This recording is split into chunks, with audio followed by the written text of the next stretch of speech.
Our speaker today is Ken Klingler from San Jose chapter, Can you hear as I said before. Okay.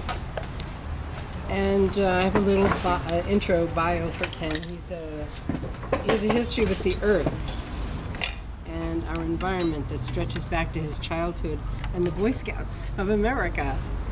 He achieved the prestigious rank of Eagle Scout and has always tried to apply those core principles in life going forward. So his topic today is consumer safety and environmentalism in the home and beyond. In 20 minutes, he's going to share with us the details about consumer hazards to avoid, common household products that may be poisonous to us and our pets, and some ways we can contribute to the greater environmental cause through activism or simple awareness that he's going to share with us. So Ken? All right, thank you. All right, let's give the hand.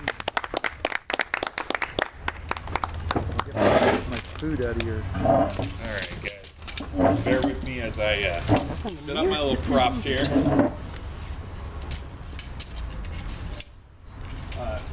Grace is probably the only person here, well, with the exception of my dad, that got to see me do this presentation in San Jose.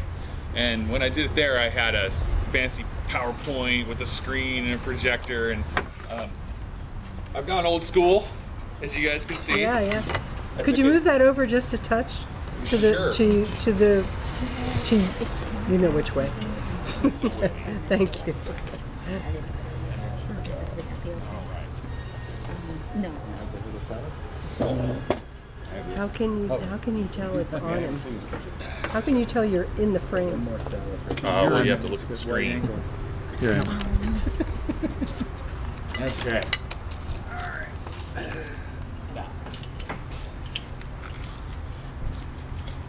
Consumer product safety. Voila. And this is good for everybody? Yep. Yep. All good? Okay. So that's my topic today. Somebody wise once said that we don't inherit the earth from our ancestors, we borrow it from our children. And when you think about that, that's really true. We need to care for the earth so that we continue to have a place to be. Right? and that's core to lots of different areas of our lives, but the one that I'm going to talk about today is ways that we can be thinking about our own personal impact to the world and to our own health and safety. I'm sure everybody here has families or people in their lives that they care about, right? That they would like to be safe and whose health is important. And that's basically what I'm going to talk about today. And as Grace talked about, my green enthusiasm has its roots way back in the Boy Scouting movement. I've been a scout my whole life. I'm an Eagle Scout. My two brothers are Eagle Scouts. My dad's an Eagle Scout. Scouting is in my blood. And this is Lord Baden-Powell, who is the founder of the Boy Scouts organization. He was from England when it was originally started, so hence the Lord. But he had many different sayings that he left the world, and one that touches me quite a bit is just this simple: leave the world a little better than you found it. Right? Leave the world a little better than you found it. And if everybody applied that in every aspect of their lives, the world would be a lot better than we found it, right? He specifically meant that in terms of conservationism and packing out your trash and not destroying the places that you were, camping and so on. And I've had several impactful circumstances when I've been out hiking, deep backpacking, and find trash laying around, or people that left their fire pits uncovered, or just things where pristine nature desecrated essentially by humans that didn't care quite enough, right? So those types of things have really set me on my path. So let's go back in time 50 years or so. back before everything was made out of plastic and synthetic materials and those sorts of things. Everything was simple back then. Green was just a color, right? Or maybe it meant money, right? Green was greed or something. But if we look at our progress over the years, today people are much more aware socially of the fact that we do impact, we do affect our environment. We are causing extinction in species. We are causing depletion of our natural resources. We are causing a general rise in many different chronic diseases from the toxins that are around us all the time. And so research is at a stage now where green activism isn't the realm of the hippy dippy guy with the hemp shirt. It's real science now. And that stuff started back then.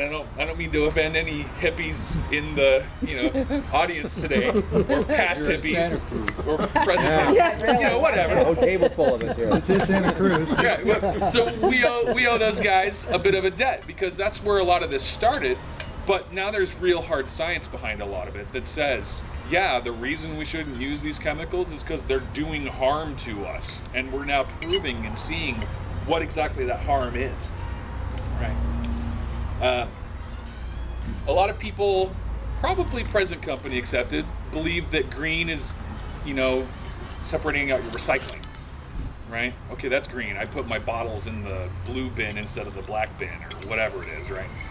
But environmentalism is quite a bit more than that. It's taking different steps to ensure that your actions aren't causing more harm to the world than they could be. And I'm hoping that if I can just maybe add a 10% bump in awareness, I'll have done my job today to help people understand a little bit more about what's going on.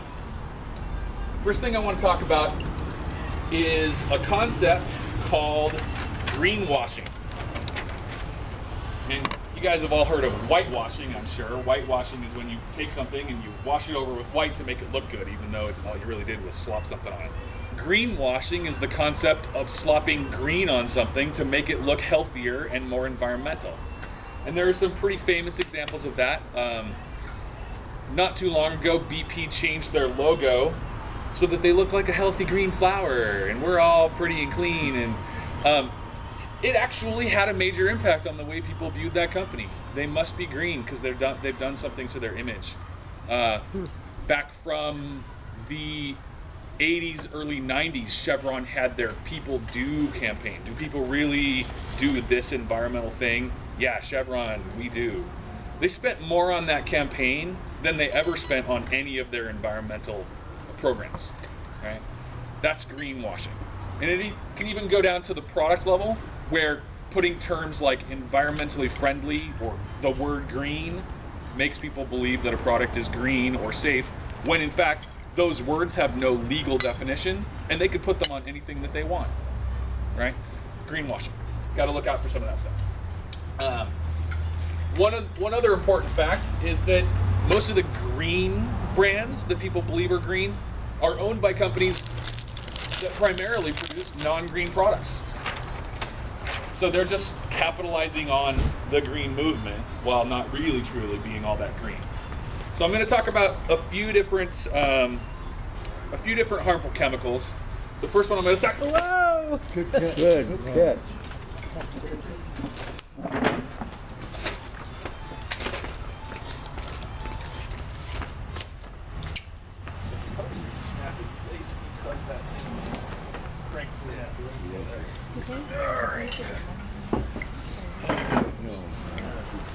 So the first one that I'm going to talk about is formaldehyde.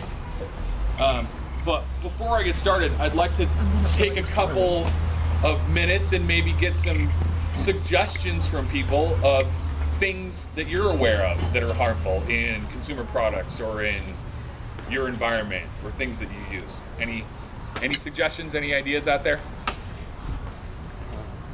Well, I know that